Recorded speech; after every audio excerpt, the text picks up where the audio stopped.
intellectual influence. Marx's work can be appropriately understood in light of intellectual context from which it emerged. German philosophy and idealism. നമ്മൾ ആദ്യം നോക്കാൻ പോകുന്നത് German ഫിലോസഫിയും idealism. ഇപ്പോൾ വേറൊരു തത്വസംഹിതയാണ് idealism, അല്ലെങ്കിൽ ആദർശവാദി എന്നൊക്കെ പറയുന്നത് idealism. In early years of studentship, Marx was largely influenced by the German philosophy and idealism of his days. More specifically, influence of George William Friedrich Hegel and Ludwig Feuerbach is noticeable in his writings. അദ്ദേഹത്തിന് influence ചെയ്തിട്ടുള്ള, അല്ലെങ്കിൽ അദ്ദേഹത്തിന് കൂടുതൽ friendship ഉണ്ടാക്കിയിട്ടുള്ള രണ്ട് മഹാന്മാരാണ്. ഒന്ന് Frederick Hegel and രണ്ടാമത്തെ Ludwig ഫെയർബാക്ക്. Hegel's idea can be located in the broad framework of idealist philosophy. Idealist philosophyയിലെ ഏറ്റവും ബ്രോഡസ്റ്റ് ഫ്രെയിംവർക്ക് കൊടുത്തിട്ടുള്ള ആളാണ് Hegel's. In a general sense, പൊതുവായിട്ട് പറയുകയാണെങ്കിൽ idealist philosophy lies emphasis on ideas. അപ്പോൾ ഹേഗൽ ഒരു idealist ആണെന്ന് പറയും. ഐഡിയലിസ്റ്റ് ഫിലോസഫി എന്തിനാണ് കൂടുതൽ ഇമ്പോർട്ടൻസ് കൊടുക്കണം? It lies or emphasis on ideas, ആശയങ്ങൾക്കാണ് കൂടുതൽ ബലം കൊടുത്തിരുന്നത്.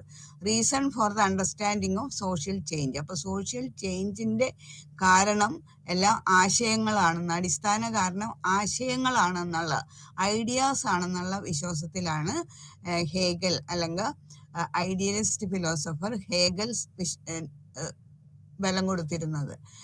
Further ഹേഗൽ explains dialectics in terms of 3 elements. എന്നാൽ ഹേഗൽസ് 3 തരം ഡയലക്റ്റിക്സ് ഇൻ ടേംസ് ഓഫ് 3 എലമെന്റ്സിലായിട്ട് അദ്ദേഹം ഇത് വിശദീകരിച്ചിട്ടുണ്ട്. അതായത് ഒന്ന് തിസീസ്, ആന്റിതിസിസ് ആൻഡ് സിന്തസിസ്. അദ്ദേഹത്തിന്റെ അഭിപ്രായത്തിൽ സോഷ്യൽ ചേഞ്ചസ് വരുന്നത് ആദ്യം ഒരു തിസീസ് ഫോം ചെയ്യുക. ഒരു തിസീസ് ഫോം ചെയ്ത് കഴിയുമ്പോൾ, ഒരു ആശയം ഉടലെടുത്ത് കഴിയുമ്പോൾ അതിനെതിരായിട്ട് വേറൊരു ആശയം വരും. അതാണ് ആന്റിതിസിസ്. ഇനി കുറെ കാലങ്ങൾ കഴിയുമ്പോൾ ഈ 2 ആശയങ്ങളും കൂടി ചേർന്ന് വേറെ പുതിയ ഒരു ആശയം ഉണ്ടാവാനായിട്ട്, ഉടലെടുക്കാനായിട്ട് സാധിക്കും. ആ ആശയമാണ് സിന്തസിസ്. അപ്പൊ ആദ്യം തിസീസ് ഉണ്ടാവും. തിസീസ് ഉണ്ടായിക്കഴിഞ്ഞാൽ അതിനെതിരായിട്ടൊരു ആന്റിതിസിസ് വരും. ആൻഡ് ഇത് രണ്ടും കൂടി ചേർന്ന് പിന്നീട് അതിൽ നിന്ന് ഉത്ഭവിക്കുന്നതാണ് സിന്തസിസ്. അപ്പൊ This is the dominant form of ideas prevalent in society at any given point of time, which are perceived to be true. അപ്പൊ ഇത് ഏതായാലും വ്യക്തമായിട്ട് ശരിയാണെന്നുള്ള ഒരു തന്നെ തീരുമാനിക്കപ്പെട്ടിട്ടുണ്ട്. തിസീസ് ഉണ്ടാകുക, അത് നമ്മൾ സാർവഭൗമികമായിട്ട് കണ്ടുവരുന്ന ഒരു പരമാർത്ഥം കൂടിയാണ്. ഒരു തിസീസ് ഉണ്ടായ ഉടനെ അതിനെതിരായിട്ട് കുറെ വിരുദ്ധാഭിപ്രായങ്ങൾ വരും, ആന്റിതിസിസ്. പിന്നെ ഇത് രണ്ടും കൂടി ഒന്ന് പക്വതപ്പെടുത്തി എടുത്തു വരുമ്പോഴേക്കും പുതിയ ഒരു ആശയം ഉടലെടുക്കും. അങ്ങനെ സിന്തസിസ് വരും. അപ്പൊ അങ്ങനെ തിസീസ്, ആന്റിതിസിസ് ആൻഡ് സിന്തസിസ്, ഇങ്ങനെ 3 സംഗതികളിൽ കൂടി കടന്നു പോകുമ്പോഴേക്കാണ് സോഷ്യൽ ചേഞ്ചസ് ഉണ്ടാകുന്നതെന്നുള്ള അഭിപ്രായക്കാരനാണ് ഹെഗൽ. ആന്റിതിസിസ്, തിസീസ് എന്ന് പറഞ്ഞാൽ thesis is the dominant form of ideas. ഐഡിയയുടെ ഏതാണ്ട് പ്രധാനപ്പെട്ട ഒരു ഭാഗമാണ്, ഏറ്റവും പ്രധാനപ്പെട്ട ഒരു ഭാഗമാണ് thesis. It prevalent in the society at any given point of time which are perceived to be true. ഇനി അത് സത്യമാണെന്ന് മനസ്സിലാക്കുകയും ചെയ്യാൻ പറ്റുന്നതാണ് ഈ തിസീസ് എന്ന് പറയുന്നത്. ഇനി antithesis is contrary set of ideas which are formulated over a period of time. കുറെ ടൈം എടുത്തിട്ട് ഈ തിസീസിനെതിരായിട്ട് എതിർ ചിന്താഗതിയിൽ കൂടി വളർന്നു വരുന്ന ഒരു ആശയമാണ് ആന്റിതിസിസിൽ കൂടെ പുറപ്പെടുന്നത്. Over time the theses and antitheses reconcile in the form of synthesis. പിന്നെയും കാലങ്ങൾ കടന്നു പോകുമ്പോൾ ഈ തിസീസും ആന്റിതിസിസും കൂടി ചേർന്നിട്ട് ഫോം ചെയ്യുന്നതാണ് synthesis. In due course this synthesis serves as theses. അപ്പൊ പിന്നീട് വരുമ്പോൾ തിസീസാണ് ഏറ്റവും ലേറ്റസ്റ്റ് ആയിട്ടുണ്ടായിട്ടുള്ള ആശയം. അത് ആ കാലത്തെ ഒരു തിയറി ആയിട്ട്, ഒരു തിസീസ് ആയിട്ട് മാറും. വീണ്ടും അതിന് opposing the new thesis emerges new antithesis and subsequently new synthesis arises. അപ്പൊ വീണ്ടും ആദ്യം ഉണ്ടായ സിന്തസിസ് തിസീസ് ആയിട്ട് മാറും.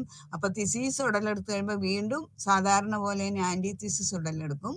അതിൽ നിന്ന് വീണ്ടും സിന്തസിസ് ഉയർന്നു വരും. അപ്പൊ ഇങ്ങനെ In this way, progress in history happens by a way of series of clashes between an idea. അപ്പോൾ ഇങ്ങനെ നോക്കുകയാണെങ്കിൽ സൊസൈറ്റിയിലുള്ള പ്രോഗ്രസ് എന്ന് പറഞ്ഞാൽ അല്ലെങ്കിൽ ചേഞ്ചസ് എന്ന് പറയുന്നത് ഇതുപോലെയുള്ള ഈ ക്ലാസസിൽ കൂടിയുള്ളതാണ്. ഐഡിയയിലുള്ള ക്ലാസസ്, അതായത് thesis, antithesis, then go to the synthesis, ഇതിൽ കൂടിയാണ് ചേഞ്ചസ് കൊണ്ടുവരണേന്നുള്ള അഭിപ്രായക്കാരനാണ് ഐഡിയലിസ്റ്റായ ഹെഗലിന്റെ ഐഡിയലിസം പറയുന്നത്.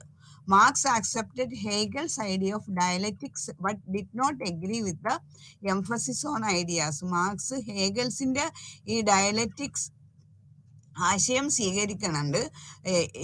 പക്ഷേ ഒരു വ്യത്യാസം അദ്ദേഹം കാണുന്നത്, ഹേഗൽ ഐഡിയക്ക് അല്ലെങ്കിൽ ആശയത്തിനാണ് കൂടുതൽ മുൻതൂക്കം കൊടുക്കുന്നതെങ്കിൽ Marx brought in material forces and developed and the idea of dialectical materials. Marx കൂടുതൽ ഇമ്പോർട്ടൻസ് കൊടുക്കുന്നത് മെറ്റീരിയൽ ഫോഴ്സസ് ആണ്. അദ്ദേഹത്തിന്റെ അഭിപ്രായത്തിൽ ഈ മെറ്റീരിയൽ ഫോഴ്സസ് ആണ് ഈ ഇവിടെ ചേഞ്ചസ് കൊണ്ടുവരാൻ കൂടുതൽ പ്രാബല്യത്തിലുള്ളതെന്നാണ് മാർക്സിന്റെ അഭിപ്രായം.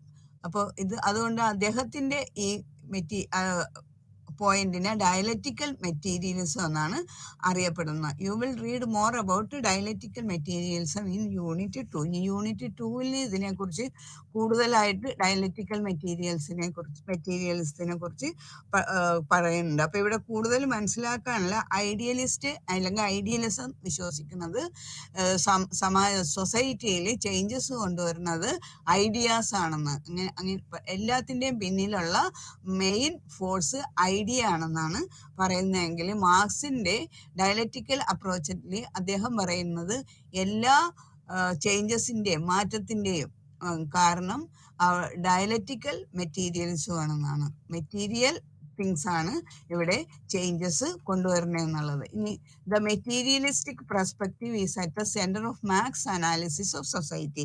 സൊസൈറ്റിനെ അനാലിസിസ് ചെയ്യുമ്പോൾ അദ്ദേഹത്തിന്റെ മെറ്റീരിയലിസ്റ്റ് പെർസ്പെക്റ്റീവ് ആണ് അതിന്റെ സെന്റർ ആയിട്ട് വരുന്നത്. ഇനി നമുക്ക് നോക്കാം, what is materialism. Materialism seeks the scientific explanation of things. സാധനങ്ങളുടെ അല്ലെങ്കിൽ എല്ലാ കാര്യങ്ങളുടെയും സയന്റിഫിക് എക്സ്പ്ലനേഷൻ ആണ് മെറ്റീരിയലിസം നോക്കുന്നത്, ഇൻക്ലൂഡിങ് ഈവൻ റിലീജിയനിൽ പോലും സയന്റിഫിക് ആയിട്ട് എന്താണ് നിലനിൽക്കുന്നതെന്നാണ് അദ്ദേഹം നോക്കുന്നത്. The idea of materialism may be oppose to the concept of idealism. അപ്പോൾ ഐഡിയ ഓഫ് മെറ്റീരിയലിസം എപ്പോഴും കൺസെപ്റ്റ് ഓഫ് ഐഡിയലിസത്തിന് എതിരാണ്, മെറ്റീരിയൽസിന്റെ ഓപ്പോസിറ്റ് ആയിട്ടാണ് വരുന്നത്. ഐഡിയലിസം അല്ലെങ്കിൽ ഐഡിയലിസത്തിന് ഓപ്പോസിറ്റ് ആയിട്ടാണ് ഐഡിയ ഓഫ് മെറ്റീരിയലിസം വരുന്നത്. Idealism refers to a theory that ultimately reality lies in a realm of transcending phenomena. Materialism, on the other hand, contends that everything that exists depend upon matter. Idealism എന്ന് പറഞ്ഞാൽ ഒരു അജ്ഞാത ശക്തിയിലേക്ക് വെളിച്ചം വീശുന്നുണ്ട്, അവിടെ കൊണ്ടാണ് മാറ്റങ്ങൾ സംഭവിക്കുന്നതെന്ന് വിശ്വസിക്കുന്നുണ്ട്. എന്നാൽ മെറ്റീരിയലിസം അതിന് ഒക്കെ എതിരായിട്ട് everything that exist depends upon matter. സൊസൈറ്റിയിൽ എന്തെല്ലാം സോഷ്യൽ ചേഞ്ചസ് വ്യത്യാസങ്ങൾ ഉണ്ടാകുന്നു അതെല്ലാം ഡിപ്പെൻഡ്സ് അപ്പോൺ മാറ്റർ എന്നുള്ള ഒരു ഐഡിയയാണ് മെറ്റീരിയലിസം കൊണ്ടുവരുന്നത്.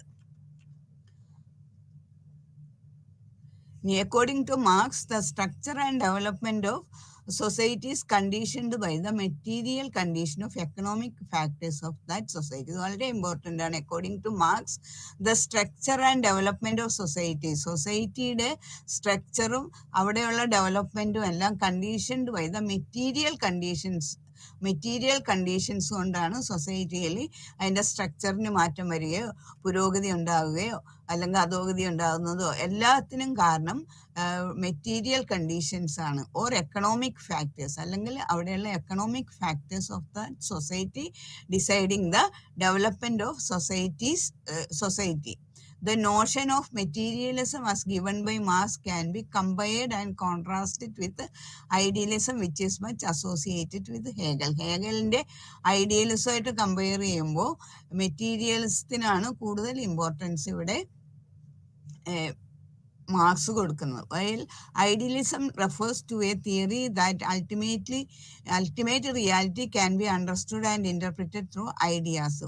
ഏറ്റവും ശക്തമായിട്ടുള്ള കാര്യങ്ങളൊക്കെ ഐഡിയാസിൽ കൂടിയാണ് മാറ്റം വരുത്തുന്നതെന്ന്, അല്ലെങ്കിൽ ഐഡിയലിസത്തിന്റെ ഏറ്റവും സെന്റർ എന്ന് പറയുന്നത് ഐഡിയ ആണെങ്കിൽ, മെറ്റീരിയലിസം ആർഗ്യൂ ചെയ്യണത് ദാറ്റ് എവരിത്തിങ് ദാറ്റ് എക്സിസ്റ്റ്, എന്തൊരു കാര്യമായാലും എക്സിസ്റ്റ് ചെയ്യുന്നത് ഡിപ്പെൻഡ്സ് അപ്പോൺ മാറ്റർ. ആ മാറ്ററിനെ ഭൗതികതയെ ആശ്രയിച്ചിട്ടാണ് അവിടെ എല്ലാ കാര്യവും എക്സിസ്റ്റ് ചെയ്യണമെന്നുള്ള അഭിപ്രായക്കാരാണ് മെറ്റീരിയലിസ്റ്റിൽ.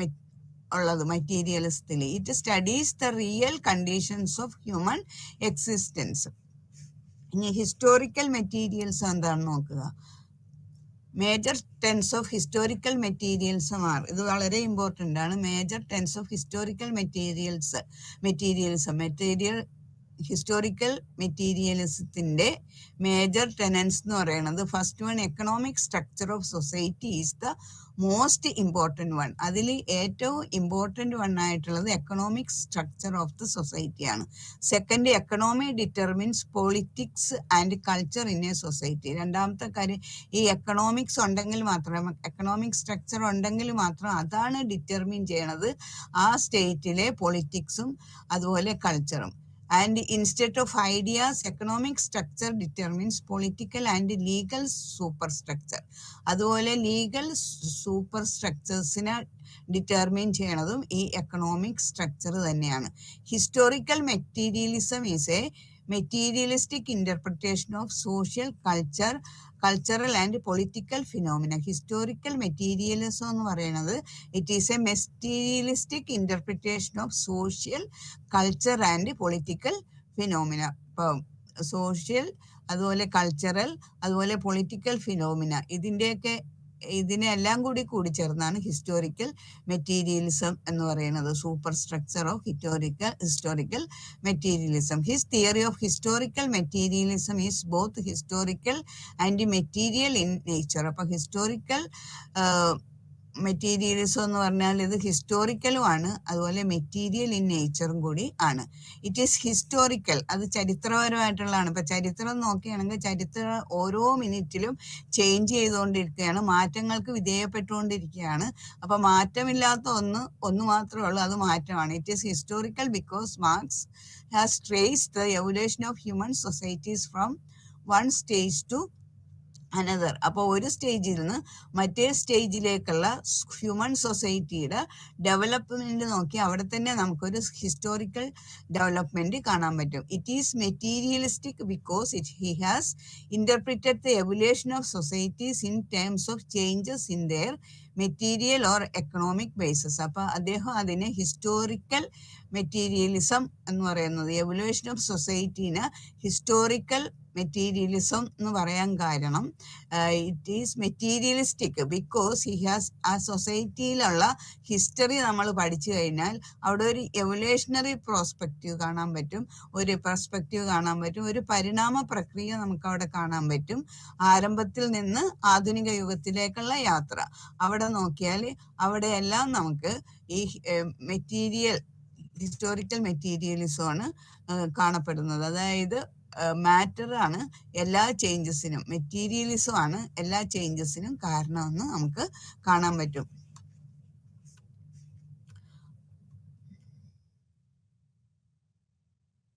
The historical materialism is not economic determinism. Economic determinism അല്ല ഇദ്ദേഹം പറയുന്ന ഹിസ്റ്റോറിക്കൽ മെറ്റീരിയലിസം എന്ന് പറഞ്ഞാൽ. It is possible that you may consider Marx as a proponent of economic determinism or the view that economic condition determine the development of society.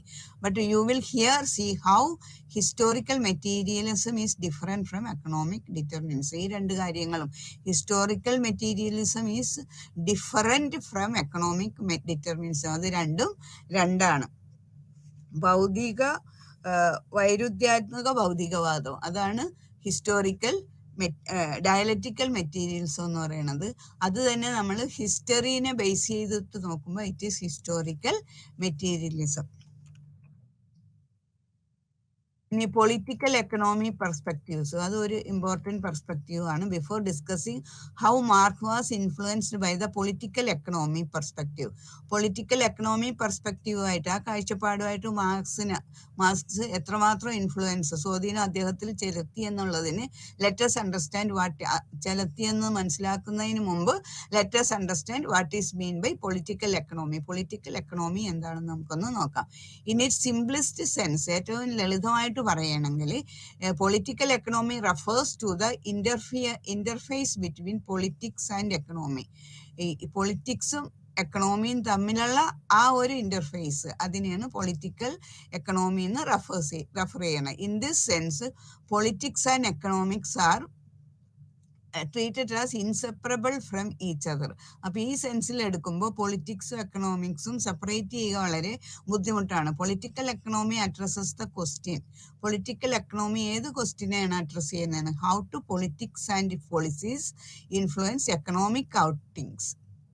അപ്പോൾ ഇവിടെ political എക്കണോമിയുടെ പ്രത്യേകത ഇതാണ്, അതിൻ്റെ പ്രാധാന്യത ഇതാണ്. അത് ചോദിക്കുന്ന ക്വസ്റ്റ്യൻ, ഏത് ക്വസ്റ്റ്യനെയാണ് അത് അഡ്രസ്സ് ചെയ്യണമെന്ന് വെച്ചാൽ, how to politics and policies influence economic outcomes. Economic ഔട്ട്കംസിന്, അതായത് economic growth, trade, employment, income inequality across different sections of the society and region, അതിനെ എങ്ങനെയാണ് ഈ എക്കണോമി ഇൻഫ്ലുവൻസ് ചെയ്യണത് എന്നാണ് ഇവിടെ പൊളിറ്റിക്കൽ എക്കണോമി പറയുന്നത്. ഇനി അടുത്തത് നമുക്ക് central ideas of Karl Marx, അതിലേക്ക് പോകാം. Let's understand some of the important ideas in Marx writing. Marx റൈറ്റിങ്ങിലുള്ള കുറച്ച് ഇമ്പോർട്ടൻ്റ് ഐഡിയാസ്. അതിൽ ഫസ്റ്റ് വൺ ആണ് എലിനേഷൻ. എലിനേഷൻ എന്ന് പറഞ്ഞാൽ വേർഡ് മീനിങ് തന്നെ സെപ്പറേറ്റഡ് ഫ്രം, മാറ്റപ്പെടുന്നത്, എന്തിൽ നിന്നൊക്കെ നമ്മളെ നീക്കി നിർത്തുക, മാറ്റപ്പെടുത്തുക, അതാണ് എലിനേഷൻ എന്ന് പറയുന്നത്. Concept of alienation used by Marx in his writing is derived from Hegel. അപ്പം ഈ വേർഡും അദ്ദേഹം എടുത്തിട്ടുള്ളത് ഹെയ്ഗലിൽ നിന്നാണ്. In fact according to Hegel, idea was the universal absolute from which man was alienated. ഹെഗലിന്റെ അഭിപ്രായത്തിൽ idea was the universal absolute, അതാണ് universal absolute from which man was alienated, അതിൽ നിന്നാണ് മനുഷ്യന് അകത്തപ്പെട്ടിട്ടുള്ളത്, estranged. In simple words, according to Hegel, we see our own ideas and creation as external and aligned to us. In the long run, we overcome this alienation. Feuerbach did not agree with Hegel that idea was more important than man in the metaphysical sense. അതായത് മനുഷ്യൻ എന്ത് മനസ്സിൽ വിചാരിക്കണം, അതാണ് idea എന്ന് പറയുന്നത്, അതാണ് നമ്മൾ പുറത്ത് കാണുന്നത്. അങ്ങനെയുള്ള ഒരു അഭിപ്രായമാണ് ഹേഗലിന്റെ അഭിപ്രായം. ഇപ്പോൾ ഫോർ എക്സാമ്പിൾ പക്ഷേ എക്സാമ്പിളായിട്ട് consider the case of a carpenter who makes a chair but cannot use, അത് തെറ്റിപ്പോയി അവിടെയെല്ലാം. നമ്മൾ എന്ത് മനസ്സിൽ കുറിക്കണം അതാണ് നമ്മൾ പുറത്ത് കാണുന്നതായിട്ട് വ്യാഖ്യാനിക്കുന്നത്. ഇപ്പം നമ്മളുടെ ഉള്ളിലൊരു ഐഡിയ ഉണ്ട്. അപ്പോൾ ഒരു മൃഗം, ഒരു കുതിര എന്ന് പറഞ്ഞാൽ, അല്ലെങ്കിൽ ഒരു ബസ് എന്നൊക്കെ പറഞ്ഞാൽ ഒരു ഐഡിയ ഉണ്ട്. അപ്പോൾ അത് കാണുമ്പോൾ അത് മനസ്സിലാവും. അപ്പം ഈ ആശയം ആദ്യം മനസ്സിലുദിച്ച് അതാണ് നമ്മൾ പുറത്ത് കാണുന്നത്. പക്ഷേ മാർക്സ് പറയുന്നത് നേരെ മറിച്ചാണ്. ഭൗതികമായിട്ട് നമ്മൾ എന്ത് കാണുന്നു അതാണ് മനസ്സിലേക്ക് വരുന്നതെന്നാണ്. പിന്നെ ഏലിനേഷൻ എന്ന് പറഞ്ഞാൽ മാറ്റപ്പെടുക, ഒന്നിൽ നിന്ന് നമ്മളെ വ്യക്തമായും മാറ്റപ്പെടുകയാണെങ്കിൽ അതിനെയാണ് എലിനേഷൻ എന്ന് ഇവിടെ കാറൽ മാർക്സ് ഉദ്ദേശിക്കുന്നത്. ഇപ്പോൾ അതിൽ consider the case of carpenter who makes a chair but cannot use it for himself. Carpenter ഒരു ചെയർ ഉണ്ടാക്കുകയാണെങ്കിൽ അയാളല്ല അത് ഉപയോഗിക്കുന്നത്, അത് വിൽക്കുന്നു, വേറെ ആരെങ്കിലും ഉപയോഗിക്കുന്നത്. Chair which he was made himself is for sale but not for his own use. അപ്പം അത് അയാൾ നിർമ്മിച്ച ആ സാധനത്തിൽ നിന്ന് അയാൾ മാറ്റപ്പെടുകയാണ്, അകലപ്പെടുകയാണ്. അതാണ് ഇവിടെ മാർക്സ് എലിനേഷൻ എന്ന് ഉദ്ദേശിക്കുന്ന സംഗതി. അതുപോലെ തന്നെ shoe factory, for example A worker producers say only the heel while someone else produces the upper part and yet another worker assembles all the parts and forms of the shoe. ഇപ്പോൾ പുതിയ technology develop ചെയ്തപ്പോൾ ഒരു ചെരുപ്പിൻ്റെ മുഴുവൻ പണി ഒരാളല്ല ചെയ്യണത്. ഒരു shoe maker ഫാക്ടറിയിലാണ് ഇത് നിർമ്മിക്കുകയാണെങ്കിൽ, കൈകൊണ്ട് നിർമ്മിക്കുകയാണെങ്കിൽ അയാൾ തന്നെ അതിനകത്ത് ഇൻവോൾവ് ആകും, സ്വന്തമായിട്ട് ചെരുപ്പ് ഉണ്ടാക്കും. അപ്പോൾ അതിൻ്റെ ഫുൾ അധികാരം അയാൾക്ക് കിട്ടും. അതുണ്ടാക്കിയ ആ ഒരു സാറ്റിസ്ഫാക്ഷനും അയാൾക്ക് ഉണ്ടാവും. പക്ഷേ ഫാക്ടറിയിലാണ് ഇത് നിർമ്മിക്കപ്പെടുന്നുണ്ടെങ്കിൽ ഒരേ ഭാഗങ്ങൾ ഓരോ സെക്ഷനാണ് ഉണ്ടാക്കുന്നത്. അപ്പോൾ work of each one is mechanical and not creative. അവിടെ വർക്ക് മെക്കാനിക്കലായിട്ട് പോവുകയാണ്. ഇപ്പോൾ ഷൂസിൻ്റെ താഴെയുള്ള ഭാഗം ഒരു വശത്ത് ഉണ്ടാക്കുക, വേറൊരു കൂട്ടർ അതിൻ്റെ മുകളിലുള്ള വേറൊരു മെഷീൻ മുകളിലുള്ള ഭാഗം ഉണ്ടാക്കുക, വേറൊരു കൂട്ടർ അതെല്ലാം കൂടി കമ്പൈൻ ചെയ്ത് ഷൂവിൻ്റെ ഷേപ്പിൽ ആക്കുന്ന മെഷീൻ ചെയ്യുന്നു. അപ്പോൾ അങ്ങനെ പല പല വിഭാഗങ്ങളിലായിട്ട് പ്രൊഡക്ഷൻ നടക്കുകയാണ്. അപ്പോൾ workers lose control over that they produce. അപ്പോൾ അങ്ങനെ വരുമ്പോൾ according to Marx alienation takes place in 4 ways. ഇങ്ങനെയുള്ള ഒരു വർക്കിൽ എലിനേഷൻ 4 രീതിയിലാണ് സംഭവിക്കുന്നത്. Workers lose control over what they produce. അവർ എന്തുണ്ടാക്കണം അതിന്മേലുള്ള കൺട്രോള് അവർക്ക് ഇല്ലാതെയാവുന്നു. അതുപോലെ workers lose control over their own work activity since they sell their labour for wages and treat the productive process only as a means of subsistence. ഇങ്ങനെ ഭാഗമായിട്ട് ചെയ്യുമ്പോൾ അതിൻ്റെ മുഴുവൻ ക്രെഡിറ്റ് അയാൾക്ക് എടുക്കാൻ പറ്റണില്ല. അപ്പോൾ പല ലേബേഴ്സ് അതിന് വേജസ് ആയിട്ട് ചെയ്തു പോവുകയാണ്. Third one, workers have to produce mechanically with no creativity or mental engagement. ഇനിയിപ്പോൾ ഫാക്ടറിയിലാണ് ഇത് നിർമ്മിക്കുകയാണെങ്കിൽ ഓരോ സെക്ഷനിൽ ഓരോ ഭാഗങ്ങൾ നിർമ്മിക്കപ്പെട്ടു പോകുമ്പോഴേക്കും workers have to produce mechanically, അത് മെക്കാനിക്കലിയാണ് ഈ സംഗതികളൊക്കെ ഉൽപ്പാദിപ്പിക്കപ്പെടുന്നത്. അപ്പോൾ അയാളുടെ ക്രിയേറ്റിവിറ്റിയും മെന്റൽ എൻഗേജ്മെന്റും ഒക്കെ നഷ്ടപ്പെടുന്നു. അതുപോലെ fourth, private labour of workers makes them self centred and individualist. They compete with each other. This estranges them from each other.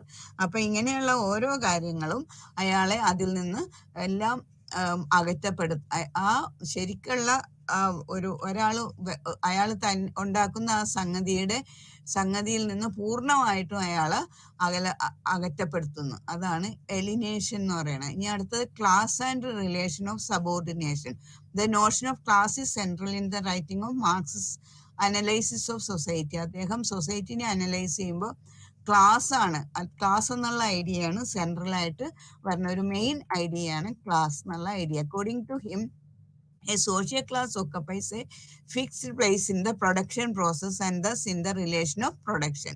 According to Marx, in the beginning of the human history, as the land was collectively owned, was not owned by any one person or a group. അപ്പോൾ ഈ class system എന്ന് പറയുന്നത് സൊസൈറ്റിയുടെ ആരംഭത്തിൽ തന്നെ, human ഹിസ്റ്ററിയുടെ ആരംഭത്തിൽ തന്നെ ഉണ്ടെന്നുള്ളതാണ് മാർക്സ് വ്യക്തമാക്കുന്നത്. It was seen as a പ്രാരംഭഘട്ടത്തിൽ ക്ലാസ്ലെസ് സൊസൈറ്റി ആണെങ്കിലും പിന്നീട് ഓരോ കാര്യങ്ങൾ ചെയ്തു വരുമ്പോൾ അവിടെ ക്ലാസ് അങ്ങനെ ഉണ്ടായിക്കൊണ്ടേയിരിക്കണം. One explanation is that class emerges as the corollary of property and ownership of property. ഇപ്പോൾ പ്രോപ്പർട്ടിയുടെ സഹായവും അതിൻ്റെ ഓണർഷിപ്പും ഒക്കെ കൂടിയപ്പോഴാണ് ഈ ക്ലാസ്. ഏറ്റവും ബിഗിനിങ്ങിൽ ഇല്ലായിരുന്നു, ഒരു ക്ലാസ്ലെസ് സൊസൈറ്റി ആയിരുന്നു പ്രിമിറ്റീവ് സൊസൈറ്റി എന്ന് പറയുന്നത്.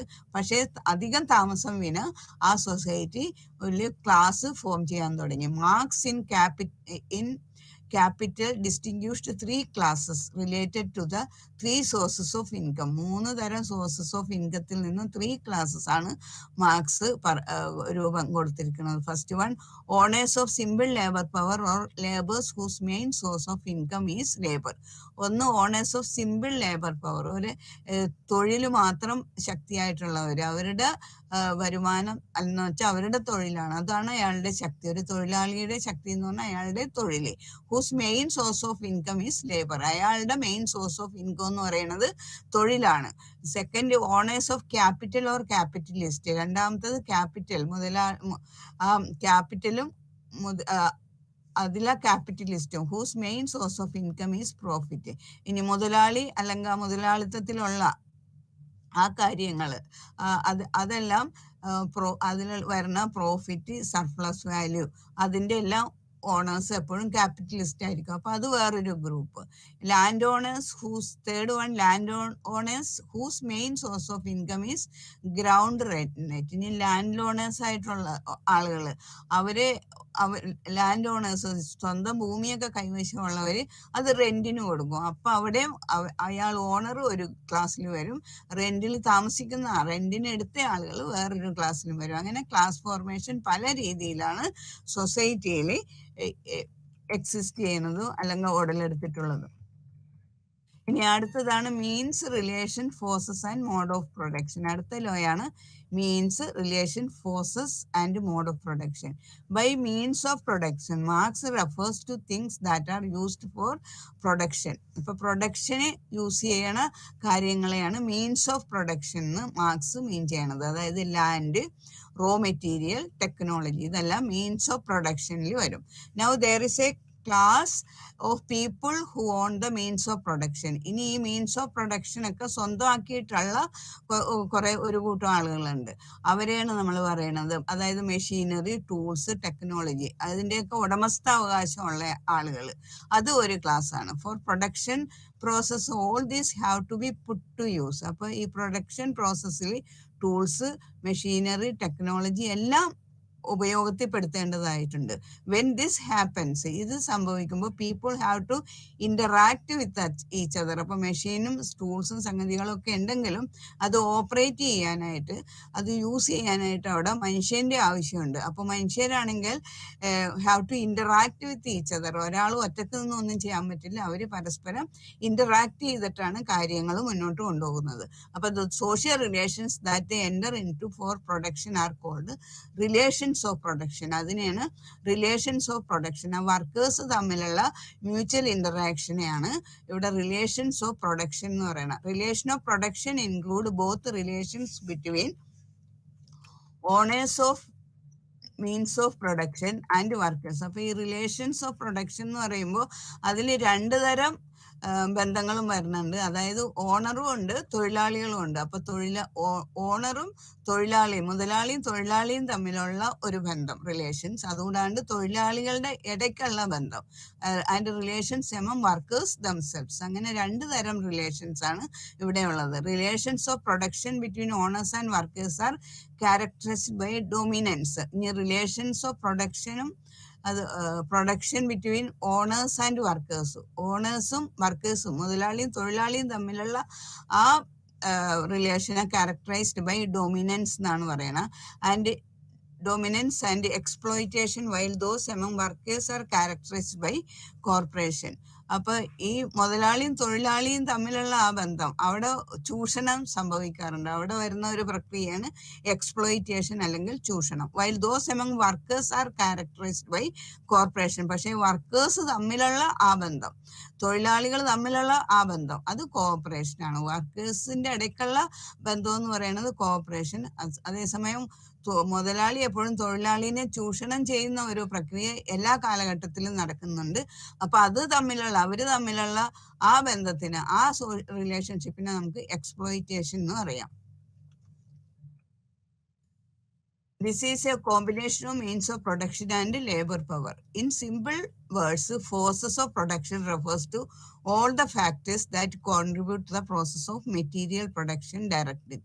മെറ്റീരിയൽ പ്രൊഡക്ഷന് ഡയറക്റ്റ് ആയിട്ട് ഹെൽപ്പ് ചെയ്യുന്ന എല്ലാ സംഗതികളെയും ഒന്നിച്ച് പറയുന്നതാണ് പ്രൊഡക്ഷൻ, ഫോഴ്സസ് ഓഫ് പ്രൊഡക്ഷൻ എന്ന് പറയുന്നത്. According to Marx, each stage of social history of the society is differentiated with each other by how or by what means the members of society produce the material goods for their survival and thus fulfilling their each needs. ഓരോ പ്രാവശ്യവും ഓരോ കാലഘട്ടത്തിലും history പരിശോധിച്ചാൽ നമുക്ക് കാണും, ഓരോരുത്തരും അവനവന്റെ നിലനിൽപ്പിന്, അവനവന്റെ ആവശ്യത്തിന് വേണ്ടിയിട്ടാണ് എപ്പോഴും സാധനങ്ങൾ ഉണ്ടാക്കണം. പക്ഷെ ഈ രീതി മുന്നോട്ട് പോകുമ്പോൾ പല ക്ലാസ് ഫോർമേഷനും കാരണമാകാറുണ്ട്. Each mode of production associated with a specific stage in the human history as its specific relation of production.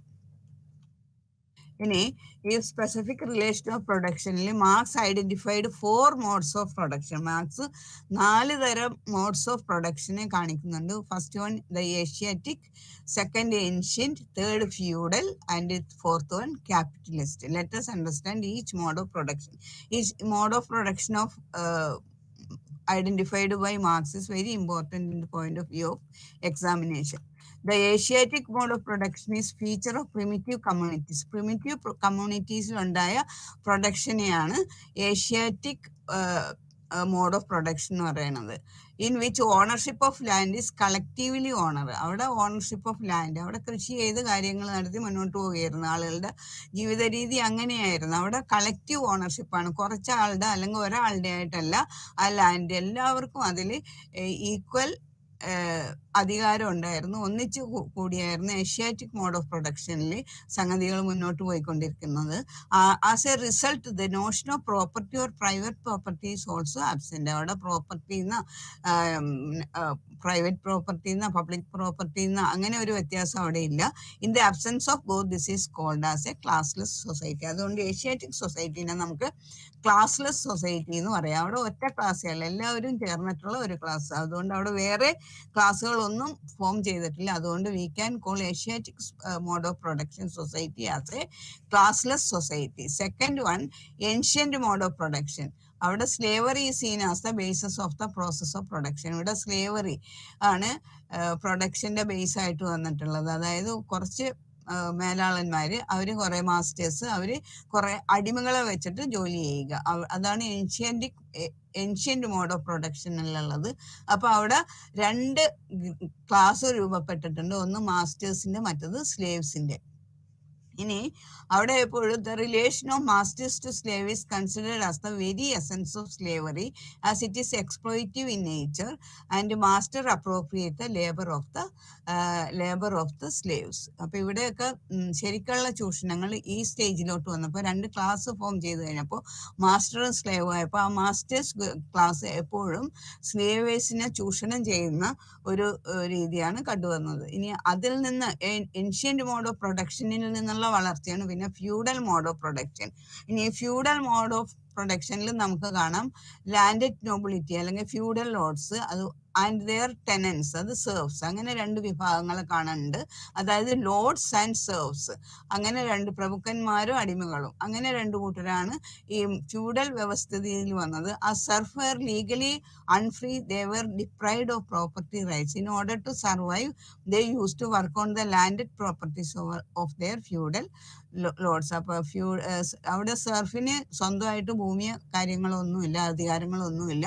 ലോഡ്സിന്റെ കീഴിൽ അവര് ജോലി ചെയ്യുക, നിത്യവൃത്തി കഴിഞ്ഞു പോവുക. The feudal lords appropriate land rent from their serfs. അടുത്തത് ഫ്യൂഡൽ വ്യവസ്ഥിതിയിൽ നിന്ന് പുരോഗമിച്ചതാണ് പിന്നെ ക്യാപിറ്റലിസ്റ്റ് മോഡ് ഓഫ് പ്രൊഡക്ഷൻ. അപ്പൊ ക്യാപിറ്റലിസ്റ്റ് മോഡ് ഓഫ് പ്രൊഡക്ഷൻ വന്നപ്പോൾ അവിടെ വ്യക്തമായിട്ട് 2 ക്ലാസ്സുകൾ രൂപപ്പെട്ട് കഴിഞ്ഞു. ഏതൊക്കെ ക്ലാസ്സുകളാണ്? ഒന്ന് ക്യാപിറ്റലിസ്റ്റ്, അല്ലെങ്കിൽ അവരെ പറയുന്നത് ബൂർഷോസി, അതുപോലെ വർക്കർ ക്ലാസ് അല്ലെങ്കിൽ ലേബർ അല്ലെങ്കിൽ തൊഴിലാളി, മുതലാളി തൊഴിലാളി, അല്ലെങ്കിൽ ഹാവ് ഓർ ഹാവ് നോട്ട്സ്, ഉള്ളവനും ഇല്ലാത്തവനും, അങ്ങനെ 2 അന്തരം വന്ന് ക്യാപിറ്റലിസ്റ്റ് മോഡ് ഓഫ് പ്രൊഡക്ഷന്. As a mode of production capitalism first emerged in Europe. ഈ മോഡ് ഓഫ് പ്രൊഡക്ഷൻ അതിൽ ക്യാപിറ്റലിസം ഏറ്റവും ആദ്യം ഉയർന്നു വന്നത് യൂറോപ്പിലായിരുന്നു. Here capital is the dominant means of production. Subsequently the world witness the rapid growth of technology and the rise of capitalist economics. The means of production is in the absolute control of the capitalist. അപ്പൊ ഇവിടെ means of production ഒക്കെ ക്യാപിറ്റലിസ്റ്റിന്റെ കൺട്രോളിലാണ്. എല്ലാ അധികാരങ്ങളും മെഷീനറിയിലും ടൂൾസും എല്ലാം മുതലാളിയുടെ കയ്യിൽ അല്ലെങ്കിൽ ബൂർഷ്വാസിയുടെ കയ്യിലാണ്. തൊഴിലാളിക്ക് സ്വന്തമായിട്ടുള്ളത് അവന്റെ തൊഴിൽ മാത്രം, അവന്റെ ആ ശക്തി മാത്രം, ലേബർ പവർ മാത്രമാണ് അവന് സ്വന്തമായിട്ടുള്ളത്. അപ്പൊ ഈ പോയിന്റ്സ് ഒക്കെ വളരെ ഇമ്പോർട്ടൻ്റ് ആയിട്ടുള്ള കാര്യങ്ങളാണ്. മാർക്സിന്റെ ആ മെയിൻ ലോസ്, എലിനേഷൻ, അതുപോലെ മീൻസ് ഓഫ് പ്രൊഡക്ഷൻ, ഈ കാര്യങ്ങളെല്ലാം. ഇനി അടുത്ത സെക്കൻഡ് യൂണിറ്റ് ഡയലക്റ്റിക്കൽ മെറ്റീരിയലിസം ആണ്. ഡയലക്റ്റിക്കൽ മെറ്റീരിയൽസ് എന്ന് പറഞ്ഞാൽ വൈരുദ്ധ്യാത്മക ഭൗതികവാദം, അതാണ് അതിന്റെ മലയാളം, ഡയലക്റ്റിക് മെറ്റീരിയലിസം.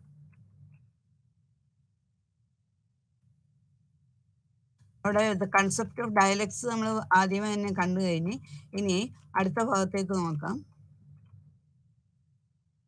അടുത്തത് ലോസ് ഓഫ് ഡയലക്റ്റിക്സ്. വളരെ ഇമ്പോർട്ടൻ്റ് ആണ് ലോസ് ഓഫ് ഡയലക്റ്റിക്സ്. പല ലോസ് ഉണ്ട്. ഡയലക്റ്റിക്കൽ മെറ്റീരിയൽസും evolve by Marx's diametrically opposite to Hegelian dialectics. Hegelian ഡയലക്റ്റിക്സിന് ജസ്റ്റ് ഓപ്പോസിറ്റ് ആയിട്ടുള്ളതാണ് മാർക്സിന്റെ ഡയലക്റ്റിക് മെറ്റീരിയലിസം. ഹേഗൽസിന്റെ അഭിപ്രായത്തിൽ ഐഡിയ ആണ് എല്ലാത്തിൻ്റെയും സെന്റർ എങ്കിൽ ഇവിടെ മാർക്സിസത്തിൽ മെറ്റീരിയൽ മാറ്റർ ആണ് എല്ലാത്തിനും സെന്റർ ആയിട്ടുള്ള എല്ലാ സോഷ്യൽ ചേഞ്ചസിനും കാരണം മാറ്റർ ആണെന്നുള്ള അഭിപ്രായമാണ് മാർക്സിനുള്ള. Dialectical materialism declares that the law of reality is the law of change. അപ്പൊ ഡയലക്റ്റിക്കൽ മെറ്റീരിയലിസം പറയണത് ദ ലോ ഓഫ് റിയാലിറ്റി, യഥാർത്ഥം എന്താണ്, കാണപ്പെടുന്നത് എന്താണ്, അതാണ് ലോ ഓഫ് ചേഞ്ച് എന്ന് പറയുന്നത്. There is constant transformation in inorganic nature and human world. There is nothing eternally static. ഒന്നും ഇവിടെ സ്റ്റാറ്റിക് ആയിട്ടില്ല, സ്ഥിരമായിട്ട് നിൽക്കുന്നത് ഒന്നുമില്ല. എല്ലാം സ്ഥിരമായിട്ടുള്ളത്, മാറ്റമില്ലാത്തത് മാറ്റത്തിന് മാത്രമാണ്. There is nothing eternally static. These transformations are not gradual, but there is violent revolutionary shift. അപ്പൊ ഈ മാറ്റം ഉൾക്കൊള്ളുക അല്ലെങ്കിൽ മാറ്റത്തിലേക്ക് പ്രയാണം ചെയ്യുക എന്ന് പറഞ്ഞാൽ അതൊരു ചെറിയ കാര്യമല്ല. ട്രാൻസ്ഫോർമേഷൻ ആർ നോട്ട് ഗ്രാജുവൽ, ക്രമേണയുള്ള ഒരു പ്രക്രിയയും അല്ല. But there is A violent ആയിട്ട്, റെവല്യൂഷണറി ആയിട്ട്, വിപ്ലവാത്മകമായിട്ടുള്ള മാറ്റങ്ങളാണ് സംഭവിക്കുന്നത്. അപ്പൊ the law of the unity and conflict of opposites. അതിൽ ഫസ്റ്റ് ആണ് the law of unity and conflict. യൂണിറ്റും കോൺഫ്ലിക്റ്റും അത് രണ്ടും വ്യത്യസ്തങ്ങളായിട്ടുള്ള ഓപ്പോസിറ്റ് ആയിട്ടുള്ള രണ്ട് ഐഡിയസ് ആണ്. യൂണിറ്റി അതിന് ജസ്റ്റ് ഓപ്പോസിറ്റ് ആയിട്ട് വരും conflict.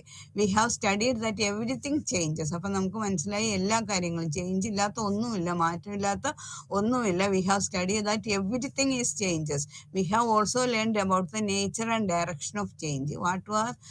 But what remains to be seen in the cause of behind change. എന്നാൽ ഈ ചേഞ്ചിന്റെ ഒക്കെ പിന്നിൽ എന്താണ് ഉള്ളതെന്ന് നമുക്ക് കാണേണ്ടത് ഉണ്ട്. വാട്ട് ലീഡ്സ് ടു ചേഞ്ച്, മാറ്റങ്ങൾ കൊണ്ടുവരുന്നത് എന്താണെന്ന്. The law of the unity and conflict. അപ്പൊ law of unity and conflict of opposite is the core of dialectics. ഡയലക്റ്റിക്സിന്റെ സെന്റർ എന്ന് പറയുന്നത്, അവരുടെ കേന്ദ്ര ആശയം എന്ന് പറഞ്ഞാൽ യൂണിറ്റി ആൻഡ് കോൺഫ്ലിക്റ്റ്. ഇതാണ് the law of unity and conflict. It brings changes in the society. The law reveals the sources, the real causes of the internal motion and development of the material world. The second law is the law of negation of the negation. The term negation was introduced in philosophy by Hegel, but with an idealistic meaning. ഈ negation എന്നുള്ള word ഫിലോസഫിയിൽ introduce ചെയ്തത് ഹേഗൽ ആണ്. പക്ഷെ അദ്ദേഹം അവിടെ പ്രയോഗിച്ചത് idealistic മീനിങ്ങിലാണ്. അദ്ദേഹം ഐഡിയോളജിസ്റ്റ് ആയിരുന്നു. ആദർശത്തിനാണ് അദ്ദേഹം കൂടുതലല്ല എല്ലാ സ്ഥാനവും കൊടുത്തിരുന്നത് ഐഡിയാസിനാണ്. അപ്പൊ അവിടെ അദ്ദേഹം പ്രയോഗിച്ച പോലെയല്ല ഇവിടെ മാർക്സ് ഈ വേർഡ് ഉപയോഗിക്കുന്നത്. ഹേഗൽ believed that the negation was present in the development of the idea of thought. Marx criticized Hegel. അപ്പൊ മാർക്സ് ഇവിടെ ഹേഗൽസിന്റെ അഭിപ്രായത്തിനോട് യോജിച്ചില്ല. അദ്ദേഹത്തിനെ വിമർശിക്കുകയാണ് ചെയ്തത്. And gave a materialistic interpretation of negation. നെഗേഷന് ഒരു ഭൗതികമായിട്ടുള്ളത്, മെറ്റീരിയലിസ്റ്റിക് ഇന്റർപ്രിട്ടേഷൻ ആണ് അദ്ദേഹം കൊടുത്തത്. He showed that negation is an integral part of development of reality itself. ഒരു റിയാലിറ്റിയുടെ ഡെവലപ്മെന്റിലെ ഏറ്റവും ഇന്റഗ്രൽ പാർട്ട് എന്ന് പറയുന്നതാണ് negation. Marx wrote, in no sphere can one undergo a development without negating one's previous mode of existence. ഒരാൾക്കും in no sphere, ഒരു സ്ഫിയറിലും can one undergo a development, ഒരാൾക്കും ഒരു രീതിയിലും പുരോഗതിയിലേക്ക് പോകാൻ പറ്റില്ല എങ്ങനെയാണെങ്കിൽ without negating one's previous mode of existence. തൻ്റെ കഴിഞ്ഞ കാലത്തിനെ പൂർണ്ണമായിട്ട് നെഗേറ്റ് ചെയ്യാതെ, അതിനെ ഉപേക്ഷിക്കാതെ പുതിയതിനെ സ്വീകരിക്കാൻ പറ്റില്ല. അങ്ങനത്തെ ഉള്ള അഭിപ്രായമായിരുന്നു കാറൽ മാർക്സിൻ്റെത്.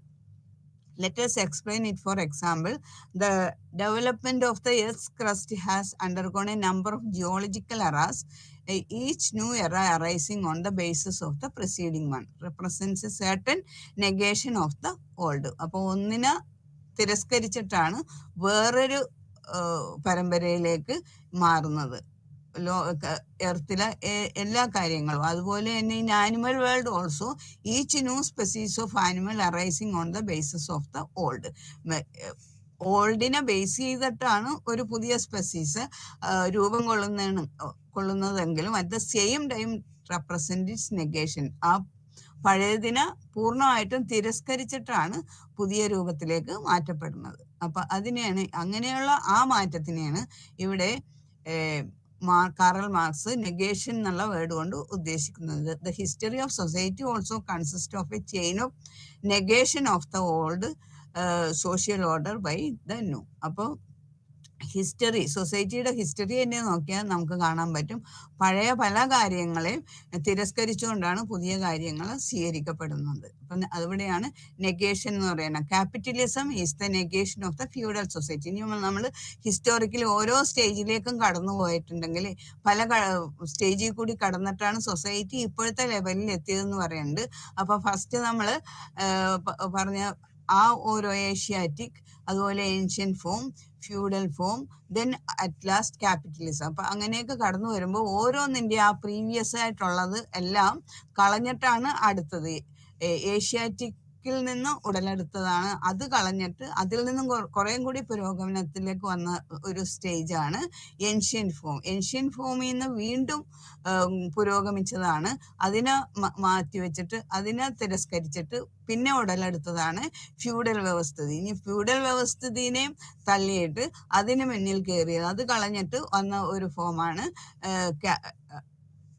ക്യാപിറ്റലിസം. അപ്പൊ ഇവിടെയൊക്കെ ഓരോന്നിന്റെയും പുറകെ നമുക്കിങ്ങനെ പറയാം, capitalism is the negation of feudal society and socialism would be the, അങ്ങനെ ആവുമെന്നാ പറയണത്. സോഷ്യലിസം ഇനി ക്യാപിറ്റലിസത്തിന്റെ തള്ളിയിട്ട് അവിടെ സോഷ്യലിസം വരും എന്നുള്ള ഒരു ആദർശത്തിലാണ് കാറൽ മാർക്സ്, ഒരു വിശ്വാസത്തിലാണ് അദ്ദേഹം നിന്നിരുന്നത്. അപ്പൊ ഇവിടെ പറയാൻ socialism would be the negation of the capitalism, that is negation of negation. ഇതിനെയാണ് നെഗേഷൻ ഓഫ് നെഗേഷൻ എന്ന് പറയുന്നത്. ഇനി അടുത്ത ലോ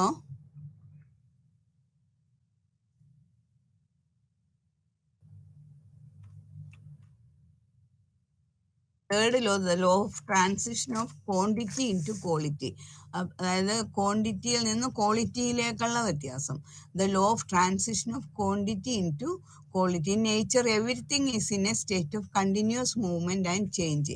അപ്പൊ ഇവിടെ നേച്ചറിൽ, പ്രകൃതിയിൽ എല്ലാം everything is a state of continuous movement and change. എല്ലാത്തിലും ഒരു മൂവ്മെന്റ്, ചലനവും ഉണ്ട്, അതുപോലെ ചേഞ്ചസും വന്നുകൊണ്ടേ ഇരിക്കുകയാണ്. Certain things are arising or coming into existence വേറെ സർട്ടൻ തിങ്സ് ആർ ഡെവലപ്പിംഗ്. ചില കാര്യങ്ങൾ certain things are arising or coming, വരികയും പോയിക്കൊണ്ടേയിരിക്കുകയും ചെയ്യുന്നുണ്ട്. എക്സിസ്റ്റിംഗ് വേറെ സർട്ടൻ തിങ്സ് ആർ ഡെവലപ്പിംഗ്, ചിലത് സ്വയം ഡെവലപ്പ് ചെയ്യുകയും ചെയ്യുന്നുണ്ട്. And or decaying and certain things are dying or going out of existence at a given time. അതുപോലെ തന്നെ കുറേ സംഗതികൾ വളർന്നു വരും, അത് കഴിഞ്ഞ് നശിച്ചും പോകുന്നുണ്ട്. അപ്പൊ ഇങ്ങനെ വ്യത്യാസങ്ങൾ, ഒരു ട്രാൻസിഷൻ പീരീഡിൽ കൂടി എല്ലാം കടന്നു പോകുന്നുണ്ട്. This means A state of continuous flux. ഇതൊരു തുടർച്ചയായിട്ടുള്ള സംഗതിയാണ്. ഇങ്ങനെ ഇപ്പൊ ഒരു ചെടി തന്നെ നട്ട് കഴിഞ്ഞിട്ടുണ്ടെങ്കിൽ ഒരു വിത്ത് പാകിക്കഴിഞ്ഞാൽ വിത്ത് ചെടിയായി, ചെടി പിന്നെ മരമായി, മരമായിട്ട് പിന്നെ അത് കുറെ കാലം കഴിയുമ്പോൾ ഓൾഡായി പോയി, പിന്നെ വീണ്ടും അതിന്റെ ഫലങ്ങൾ കിടപ്പുണ്ടെങ്കിൽ വീണ്ടും മുളച്ചു വരിക. അപ്പൊ അങ്ങനെ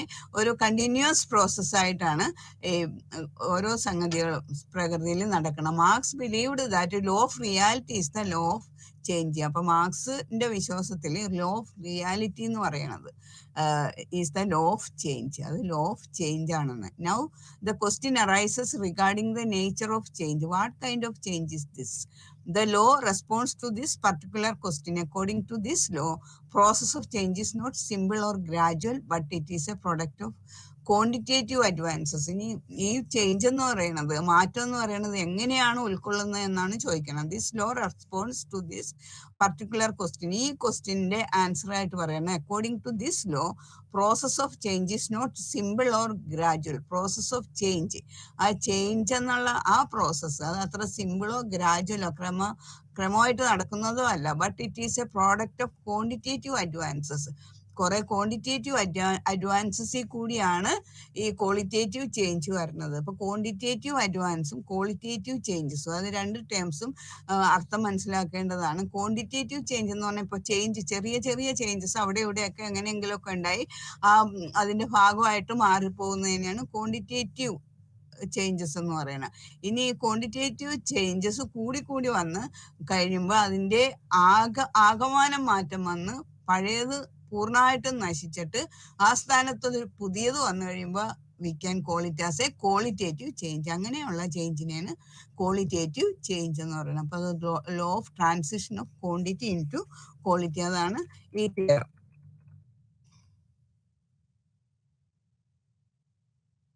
ഫസ്റ്റ് യൂണിറ്റ് കംപ്ലീറ്റ് ആയി. ഇനി സെക്കൻഡ് യൂണിറ്റിലേക്ക് പോവുക.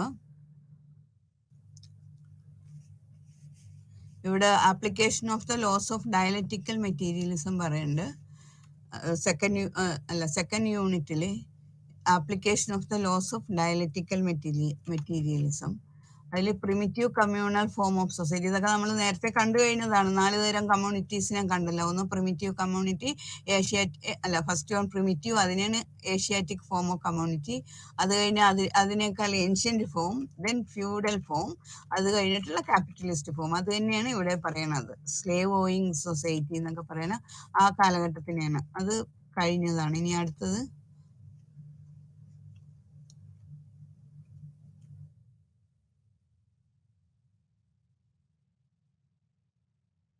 ഫ്യൂഡൽ സൊസൈറ്റി എന്താണ്, ക്യാപിറ്റൽ സൊസൈറ്റി എന്താണ്, ഏഷ്യാറ്റിക് സൊസൈറ്റി എന്താണ് ഒന്നും കൂടി ഇവിടെ കുറച്ചും കൂടി വിശദമായിട്ട് പറഞ്ഞിട്ടുണ്ട്.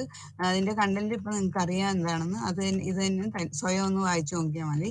ഇനി അടുത്ത പോയിന്റിലേക്ക് നമുക്ക് കടക്കാം. അടുത്ത point social change and regulation. അടുത്ത മാർക്സിന്റെ പ്രധാനപ്പെട്ട ഒരു പോയിന്റാണ് social change and regulation.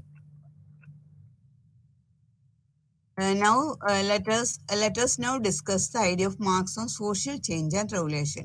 In the German ideology, both Marx and Engels outlined their scheme of history. Here, the main idea was that based on mode of production, there was a succession of historical phases. Change from one phase to the next was viewed by them as a state of revolution brought about by conflicts between old institutions and new productive forces. അപ്പോൾ കാലത്തിന്റെ വളർച്ചയെ നമ്മൾ ശ്രദ്ധിക്കുകയാണെങ്കിൽ അവിടെ ഉണ്ടായ വ്യത്യാസങ്ങൾ എങ്ങനെയുണ്ടായിരുന്നു? ഒരു വിപ്ലവാത്മകമായിട്ടുള്ള വ്യത്യാസങ്ങളാണ് ഓരോ കാലഘട്ടത്തിലും വന്നുകൊണ്ടിരിക്കുന്നത്. ഈ വ്യത്യാസങ്ങളൊക്കെ ഉടലെടുക്കാനായിട്ടുള്ള കാരണം കോൺഫ്ലിക്റ്റുകളാണ്. അതിൻ്റെ ഇടയ്ക്ക് ഓരോ കാലഘട്ടത്തിലും ഓരോ ക്ലാസ് സ്ട്രഗിൾസ് ഉണ്ടാകുന്നുണ്ട്. ആ ക്ലാസ് സ്ട്രഗിൾസിന്റെ റിസൾട്ടായിട്ടാണ് റെവല്യൂഷൻ പൊട്ടിപ്പുറപ്പെടുക. അതിലൂടെ സോഷ്യൽ ചേഞ്ചസ് ഉണ്ടാകുക. Marx's concept of socialistic revolution presuppose an era of shift from capitalism to socialism. ഇനി മാർക്സ് വളരെയധികം ആകാംക്ഷയോടെ ആഗ്രഹിച്ച ഒരു കാര്യമാണ് revolution, that is from capitalism to socialism. അത് എത്രമാത്രം അർത്ഥവത്താവും അല്ലെങ്കിൽ കാര്യപ്രസക്തമാകും എന്ന് നമുക്കറിയാൻ പാടില്ല. എന്നാലും മാർക്സിന്റെ കൺസെപ്റ്റ് അങ്ങനെയായിരുന്നു. ഈ റെവല്യൂഷണറി ഈ സൊസൈറ്റിയിൽ നടക്കുന്ന ഓരോ ചേഞ്ചസും, അപ്പൊ ആദ്യം ഏഷ്യാറ്റിക്ന്ന് ഏൻഷ്യന്റിലേക്ക് വന്ന്, ഏൻഷ്യൻ ഫോം ഓഫ് സൊസൈറ്റിയിൽ നിന്ന് ഫ്യൂഡലിസ്റ്റിക് ഫോം ഓഫ് സൊസൈറ്റി വന്ന്, പിന്നെ ക്യാപിറ്റലിസ്റ്റ് ഫോം ഓഫ് സൊസൈറ്റി വന്ന്, ഇനി അത് കഴിഞ്ഞിട്ടും പറയുന്നത് ഈ ക്യാപിറ്റലിസ്റ്റ് ഇതതിൻ്റെ അവസാനമല്ല, ഇത് കഴിഞ്ഞ് വീണ്ടും ഒരു പരിവർത്തനവും കൂടി ഉണ്ടാവും, ഒരു ചേഞ്ചും കൂടി ഉണ്ടാവും. ആ ചേഞ്ചാണ് capitalism to socialism. He explained bourgeoisie's revolution as a defeat of the aristocracy. അദ്ദേഹം ഇങ്ങനെ ബൂർഷോസികളുടെ തന്നെ ഒരു വിപ്ലവം പറയുന്നുണ്ട്. അത് ഡിഫീറ്റ് ഓഫ് ദ അരിസ്റ്റോക്രസി, മുതിർന്ന അരിസ്റ്റോക്രാറ്റിക് പീപ്പിൾസിന്റെ ഒരു തോൽവിയും കൂടി ആയിരിക്കുന്നു. This defeat came at the end of A long period of growth of capitalism. Capitalism കുറെ നീണ്ട കാലത്തോളം വളർന്നു വന്നതിന് ശേഷം അവസാനം അവിടെ ഒരു പരാജയം മുതലാളി വർഗത്തിന് നേരിടേണ്ടതായിട്ട് വരും. അപ്പോഴാണ് സോഷ്യലിസം ഉടലെടുക്കുന്നതെന്നാണ് ഇവിടെ മാർക്സ് വിഭജിക്കുന്നത്. The overthrow of the bourgeoisie's is on the other hand only the first phase of the revolutionary change from capitalism to socialism. The overthrow of the bourgeoisie's, മുതലാളി വർഗത്തിനെ ആകെ മാറ്റുക, ഭൂമിയിൽ നിന്ന് അടിച്ചു മാറ്റുക. ഓൺ ദ അതർ ഹാൻഡ്, മറ്റൊരു വശത്തിൽ പറയുകയാണെങ്കിൽ only the first phase of the revolutionary change from capitalism to socialism. ഇപ്പോൾ എല്ലാ കാര്യങ്ങളും അടിച്ചമർത്തി വെച്ചിരിക്കുന്നത് ക്യാപിറ്റലിസ്റ്റുകൾ അല്ലെങ്കിൽ ബൂർഷ്വാസികളാണ്, മുതലാളി വർഗമാണ്, ഹൗസ് ആണ്.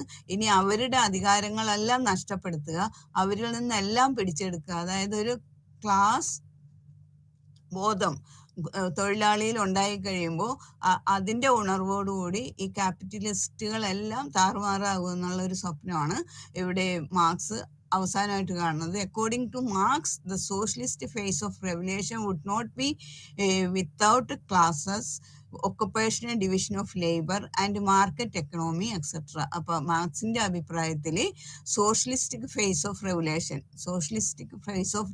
എന്ന് പറയുന്നത് would not be without classes. അവിടെയും ക്ലാസസ് ഉണ്ടാവും, ക്ലാസസിൽ കൂടി മാത്രം റെവല്യൂഷൻ നടക്കുകയുള്ളൂ. പക്ഷെ occupational division of labour and market economy, ഈ കാര്യങ്ങളൊക്കെ നിലനിൽക്കുമ്പോഴായിരിക്കും അവിടെ ഒരു റെവല്യൂഷൻ. ക്ലാസസും ഒക്കുപ്പേഷണൽ ഡിവിഷൻ ഓഫ് ലേബറും മാർക്കറ്റ് എക്കണോമി എല്ലാം കൂടി നിൽക്കുന്ന സമയത്ത് തന്നെയാണ് ഈ റെവല്യൂഷനും ആരംഭിക്കുക. It is only in the higher phase of revolution. അത് വിപ്ലവത്തിന്റെ ഏറ്റവും മൂർധന്യാവസ്ഥയിൽ എത്തിയ ഒരു സ്ഥിതിയാണ്. It is only in the higher phase of revolution there would be distribution of goods to each according to his needs. അപ്പൊ ഇതെല്ലാം മുതലാളികൾ അവരുടെ കയ്യിലുള്ള എല്ലാ സമ്പത്തുകളും വലിച്ചെറിയുമെന്നുള്ള ഒരു ധാരണ. അപ്പൊ അങ്ങനെ ഒരു അവസ്ഥ വന്നു കഴിയുമ്പോൾ it is only the higher phase of revolution there would be distribution of goods to each according to his needs. ഓരോരുത്തർക്കും അവനവന്റെ ആവശ്യത്തിനനുസരിച്ച സാധനങ്ങൾ ഡിസ്ട്രിബ്യൂട്ട് ചെയ്യുക. അങ്ങനെ എല്ലാവർക്കും ഒരേപോലെ ഈക്വലായിട്ട് ഈക്വലായിട്ട് എന്ന് വെച്ചാൽ ഓരോരുത്തരും, ഒരാളുടെ ആവശ്യം ആയിരിക്കില്ല മറ്റുള്ള വേറൊരു വ്യക്തിയുടെ ആവശ്യം. അപ്പൊ ഓരോരുത്തരുടെ ആവശ്യം അനുസരിച്ച് അവരവർക്ക് സാധനങ്ങൾ ഡിസ്ട്രിബ്യൂട്ട് ചെയ്യുക. This would be the phase of communism. അപ്പൊ ഇത് വാസ്തവത്തിൽ കമ്മ്യൂണിസത്തിന്റെ തന്നെ ഒരു ഫേസ് ആണ്. Thus change to communism was perceived by Marx as a series of stage to completely revolutionise the entire mode of production. അങ്ങനെ എൻറ്റയർ മോഡ് ഓഫ് പ്രൊഡക്ഷനെ completely revolutionise ചെയ്ത് കഴിയുമ്പോഴാണ് ഇതുപോലത്തെ ഒരു കാഴ്ചപ്പാടിലേക്ക് വരിക. In fact Marx conceived intensification of class antagonism in capitalism. ഇപ്പൊ ഇവിടെ മാർക്സ് കാണുന്നത് ക്യാപിറ്റലിസത്തിന്റെ ഉള്ളിൽ ഒരു ആന്റഗോണിസം ഉണ്ടാക്കുക, ഒരു എതിർപ്പ്, ഒരു വിള്ളൽ അവിടെ ഉണ്ടാക്കുക. Because the new forces of production do not correspond to the relation of production. There will be increasing gap between the levels of distribution of gains between the two classes. This shall leave the have-nots extremely alienated and conscious of their class interest. ഇങ്ങനെ ഇപ്പൊ മുതലാളിത്ത വർഗവും തൊഴിലാളി വർഗവും അത് രണ്ട് വിഭിന്ന കോണുകളിൽ കൂടി മുന്നോട്ട് പോകുമ്പോഴേക്കും മുതലാളി വർഗം കൂടുതൽ സമ്പന്നരാകുകയും തൊഴിലാളി വർഗം കൂടുതൽ ശോഷിതരാകുകയും ചെയ്യുമ്പോൾ അവിടെ ഒരു this shall leave the have-nots extremely alienated.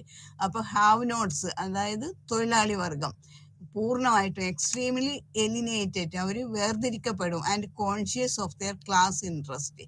അപ്പൊ തൊഴിലാളി വർഗങ്ങളെല്ലാം ഒന്നിച്ചു കൂടുക, അവരുടെ ഉള്ളിൽ ഒരു ഏക ബോധം ഉണ്ടാകുക. നമ്മളെല്ലാവരും തൊഴിലാളി വർഗം അല്ലെങ്കിൽ മർദ്ദിതരാണെന്നുള്ള ആ ബോധത്തിൽ നിന്ന് അതുപോലെയുള്ള ഒരു ക്ലാസ് ഇൻട്രസ്റ്റിൽ നിന്ന് അവരുടേതായ ശക്തി അവര് ഒന്നിച്ചു കൂടുമ്പോഴുള്ള ശക്തി ഏറ്റവും വലുതാവും. ഇപ്പോൾ ഈ രണ്ടു കൂട്ടരുടെയും വിഭാഗങ്ങൾ എന്ന് പറഞ്ഞാൽ മുതലാളി വർഗം വളരെ അംഗസംഖ്യയിൽ കുറവാണ്, മറ്റൊരു മെജോറിറ്റി തൊഴിലാളി വർഗമാണ്. അപ്പോൾ മെജോറിറ്റിനെ ഭരിക്കുന്ന ഒരു സിസ്റ്റമാണ് ക്യാപിറ്റലിസ്റ്റ് ഫോമിൽ കാണുന്നത്.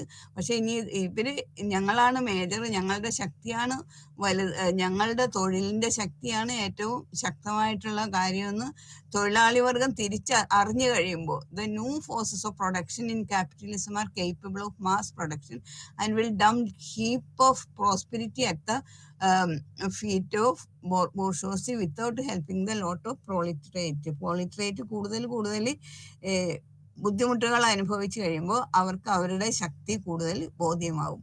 who would continue to suffer from misery and poverty. അവർ ഇപ്പോഴത്തെ അവസ്ഥയിൽ അവർ മിസറി പോവർട്ടിയൊക്കെ കൂടുതൽ സഹിച്ചുകൊണ്ടിരിക്കുകയാണ്. ഈ സഹനത്തിനൊക്കെ ഒരു പരിധിയുണ്ട്. ആ പരിധി വിട്ട് അവരവരുടെ ആ ശക്തിയെ തിരിച്ചറിഞ്ഞു കഴിയുമ്പോൾ ഒരു ഭയങ്കരമായിട്ടുള്ളൊരു വിപ്ലവാത്മകമായിട്ടുള്ള ചേഞ്ചാണ് സൊസൈറ്റിയിൽ വരാൻ പോണത്. This shall accentuate the class consciousness and hasten the maturation of the condition for socialist revolution. അപ്പം ഇങ്ങനെ ഒരു കണ്ടീഷൻ വന്നു കഴിയുമ്പോൾ അത് ക്ലിയറായി സോഷ്യലിസ്റ്റ് റെവല്യൂഷനുള്ള ഒരു വേദി ശരിക്കും തുറക്കപ്പെടും. ഇങ്ങനെയുള്ള ഒരു സന്ദർഭത്തിൽ the socialist revolution according to Marx would be qualitatively different from the revolution of the past as it would for the first time. അപ്പോൾ ഇതുവരെ ഉണ്ടായ റെവല്യൂഷനിൽ നിന്നെല്ലാം വളരെ വ്യത്യസ്തമായിട്ടുള്ള ഒരു റെവല്യൂഷനാണ് ഈ സോഷ്യലിസ്റ്റ് റെവല്യൂഷൻ കൊണ്ട് മാർക്സ് ഉദ്ദേശിക്കുന്നത്. അവിടെ qualitatively it is different from all other revolutions of the past. കഴിഞ്ഞ കാലഘട്ടങ്ങളിൽ ഉണ്ടായിട്ടുള്ള എല്ലാ വിപ്ലവത്തിനും അതീതമായിട്ട് അതിനേക്കാൾ എല്ലാം ഉപരിയായിട്ടുള്ള ഒരു റെവല്യൂഷനാണ് ഇനി വരാൻ പോകുന്നത്. അപ്പോൾ after the beginning of history of inequality and exploitation usual in A stage of classless society. അപ്പോൾ ആരംഭഘട്ടത്തിൽ ഇവിടെ അസമത്വം ഉണ്ടായിരുന്നു. അതുപോലെ അസമത്വത്തിനെതിരായിട്ടുള്ള പല വിപ്ലവങ്ങളാണ് നടന്നിരുന്നത്. ഈ അസമത്വത്തിന് എതിരായിട്ടുള്ള വിപ്ലവം മൂർധന്യാവസ്ഥയിൽ എത്തിക്കഴിയുമ്പോൾ സൊസൈറ്റിയുടെ രൂപം തന്നെ മാറും. അവിടെ ക്ലാസ് ഇല്ലാതെ ഒരു ക്ലാസ്ലെസ് സൊസൈറ്റി രൂപം കൊള്ളും. ആ സന്ദർഭത്തിൽ with the hope of all members of the societies are equal. അപ്പോൾ സൊസൈറ്റിയിലുള്ള എല്ലാ മെമ്പേഴ്സും തുല്യന്മാരാണെന്നുള്ള ഒരു ബോധം ഉണ്ടാവും. അതിനെയാണ് സോഷ്യലിസം എന്ന് ഇവിടെ മാർക്സ് വിഭജിക്കുന്നത്. പക്ഷെ അത് ഒരു ഉട്ടോപ്പിയൻ ഐഡിയയാണ്. എത്രത്തോളം വിജയിക്കും എന്നുള്ള കാര്യം കണ്ടിരുന്ന് കാണേണ്ടതാണ്. ഒരുപക്ഷെ നമുക്കത് കാണാൻ പറ്റിയില്ലെന്നും വന്നേക്കാം. അപ്പൊ ഇത്രയാണ് ഈ യൂണിറ്റിലുള്ളത്. ഇനി അപ്പൊ ഈ പ്രത്യേകം ഇവിടെ നോക്കേണ്ടത് കുറച്ച് കാര്യങ്ങൾ ഓർക്കേണ്ടത് Marxian theory that seeks to explain everything in terms of change. Marxian theory എല്ലാ കാര്യങ്ങളും ചേഞ്ച് കൂടിയാണ് അവലോകനം ചെയ്യണം. Which is caused due to constant contradiction of mutually opposite forces found in matter. മാറ്ററിൽ കാണുന്ന ഓപ്പോസിറ്റ് ഫോഴ്സസ് മൂലമാണ് ചേഞ്ചസ് ഉണ്ടാകണത് എന്നുള്ളതാണ്. അതാണ് അദ്ദേഹത്തിൻ്റെ മെറ്റീരിയലിസം, ഡയലക്റ്റിക് മെറ്റീരിയലിസത്തിൽ കൂടി അദ്ദേഹം പറയണം. Law of transition of quantity to quality, അത് law of negation of negation, അതുപോലെ law of unity and conflict of opposites, അതെല്ലാം അദ്ദേഹത്തിൻ്റെ പ്രധാനപ്പെട്ട നിയമങ്ങളാണ്. ഇനി minor or major changes in any object where by the object does not lose its identity. മൈനറായിട്ടോ മേജറായിട്ടോ ഉള്ള ചേഞ്ചസ്, അത് ആ ചേഞ്ചസ് ഒബ്ജക്റ്റിൽ വലിയ മാറ്റങ്ങളൊന്നും ഉണ്ടാക്കുന്നില്ല, കുറച്ച് മാറ്റങ്ങൾ ഉണ്ടാക്കുന്നുണ്ട്, പക്ഷെ അതിൻ്റെ ഐഡന്റിറ്റിയിൽ ഒട്ടും മാറ്റം വരുത്തുന്നില്ല. അതിനെയാണ് ക്വാണ്ടിറ്റേറ്റീവ് ചേഞ്ച് എന്ന് വിവക്ഷിക്കുന്നത്. അതുപോലെ appearance of new or disappearance of old is A qualitative change. Qualitative change എന്ന് പറഞ്ഞത് പഴയത് പൂർണ്ണമായിട്ടും അപ്രത്യക്ഷമായിട്ട് ആ സ്ഥാനത്ത് പുതിയത് രൂപം കൊള്ളണതിനാണ് ക്വാളിറ്റേറ്റീവ് ചേഞ്ച് എന്ന് പറയുന്നത്. അതുപോലെ 4 മോഡ് ഓഫ് പ്രൊഡക്ഷൻ ഇമ്പോർട്ടൻ്റ് ആയിട്ടുള്ളത്. ഒന്ന് Asiatic mode of production, second one ancient mode of production, third feudal mode of production and last one capitalist mode of production. ഇത് എസ്എ ടൈപ്പ് ക്വസ്റ്റ്യൻ ചോദിക്കാം, അല്ലെങ്കിൽ ചെറിയ മാർക്കിൻ്റെ ക്വസ്റ്റ്യൻസിനും ഇവിടെ നിന്ന് വരാവുന്നതാണ്. അടുത്ത യൂണിറ്റ് 3 അടുത്ത ക്ലാസ്സിൽ ക്ലാസ് ആൻഡ് ക്ലാസ് സ്ട്രഗിൾ ആണ് അടുത്ത യൂണിറ്റ് ഈ ബ്ലോക്കിൽ. അത് അടുത്ത ക്ലാസ്സിൽ നോക്കാം.